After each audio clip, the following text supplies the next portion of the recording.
మలిదశ వయస్సులో కొడుకులు తనను పట్టించుకోవడం లేదంటూ ఓ వృద్ధురాలు పోలీస్ స్టేషన్ మెట్లెక్కింది. ఈ ఘటన జగిత్యాల జిల్లా కేంద్రంలో చోటు చేసుకుంది. విద్యానగర్కు చెందిన భూపెల్లి గంగమల్లమ్మకు ముగ్గురు కొడుకులు ఉన్నారు. కుటుంబ ఆస్తిని ముగ్గురు కొడుకులకు సమానంగా పంచింది.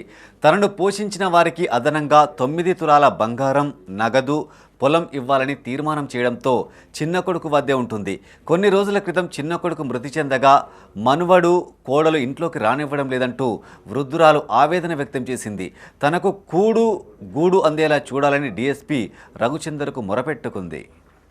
చిన్న కొడుకు పొన్నైన బాంచను 9 తులాల బంగారం పై చేపాలం పట్టుకొని పోతే సాత్తనన్నాడు. కథం ఇప్పుడు జాడిచ్చిండు. ఇక నీ కొడుకు చచ్చిపోయిండు, పో నువ్వు ఎక్కడన్నావో అని మనవాడు నీ ఎత్తున్నాడు కానీ బెదిరించిండు. బాంచను బెదిరించిండు. పోలేదు, అన్నం లేదు. ఇక కింద పడిపోయినా ఇక నేను బతకరా భగవంతా అని మెల్లగా ఆయనతో దిగి 2 రూములు కట్టించుకున్న బాంచను బంగారమైన. ఆయనతో కిందికి దిగి మెల్లగా ఆటో అయ్యకు ఫోన్ చేసి బాంచన అయ్య గఫార్ నా కొడుకు దగ్గరికి కొంచమంటే నడిపోయిన దగ్గరికి కొంచమండి. ఇప్పుడు 2-3 నెలల సూదులకు, గోళీలకు, మందులకు నడిపి కొడుకే పెడుతుండు బాంచను. ఇక నాకు అన్నం లేదు, ఆగారం మంచిగుందా చెడ్డగుందా, సచ్చిందా బతికిందా అంటలేరు బాంచను.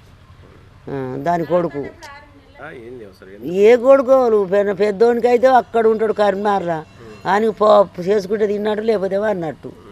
ఇక నడిపి కొడుకే. ఇక చిన్న కొడుకు చచ్చిపోయాయి. ఇక చిన్న మనవాడు మార్చుకున్నాడు, నా చిన్న కొడుకు అంత ఉన్నాడు. ఇక తల్లిని బీడీలో చేయనిత్తలేడు, నన్ను నాగం పట్టించిండు. ఏం చేయాలి? 4 వాళ్ళ మీద పంచుకున్నాను సారు ఆస్తి. 4 వాళ్ళ అంటే నా ఆస్తి చిన్నోళ్ళ ఆస్తి. చిన్నోళ్ళ పని అన్న నేనే చేస్తానని అన్నాడు. ఇక నీ కొడుకు చచ్చిపోయాడు, ఆడివి చచ్చిపోయాయి. నీ కొడుకు చచ్చిపోయాడు, పో ఏముంది అంత తిన్నారు మీరే, అంత తింటావా బాంచను? ఎకరం పొలము, 2 ఎకరాల పువ్వు చేను మంచిగా తింటానా? అట్లని ఏమి లేదు. కింద వాడి కొట్టుకుంటే సొలుకుంటూ పోతే మన నడిపోయా దావకాళ్ళలో చూపించుతాడు. నేను అయ్యా ఈ నడిపా బిడ్డ సాదుకున్న బిడ్డ. అమ్మను చిన్న కొడుకు దిక్కు వేసిర్రు, పెద్దన్ను నడిపన్న.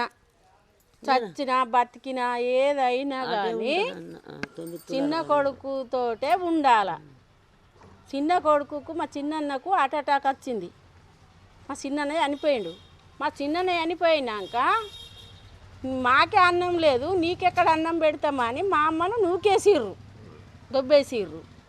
దొబ్బెత్తే పానం మంచిగా లేదు, చెల్లె ఎట్లా రా అన్నాడు. దవాఖానలో చూపించినాం, మంచిగా చేసినాం. ఇప్పుడు మా చిన్నన్న నడిపని ఇంట్లో ఉన్నది. మళ్ళీ ఆడికెళ్ళి నేను తీసుకొచ్చుకొని నేను చదివి ఇక నా నుంచి కూడా అయితలేదు. ఇక ఆమెను ఏం చేస్తారో ఎట్లా చేస్తారో మరి, అన్నమే పెడతారో ఏం పెడతారో ఇక వాళ్ళని పిలిపించి మాట్లాడితే తెలుస్తుంది సార్.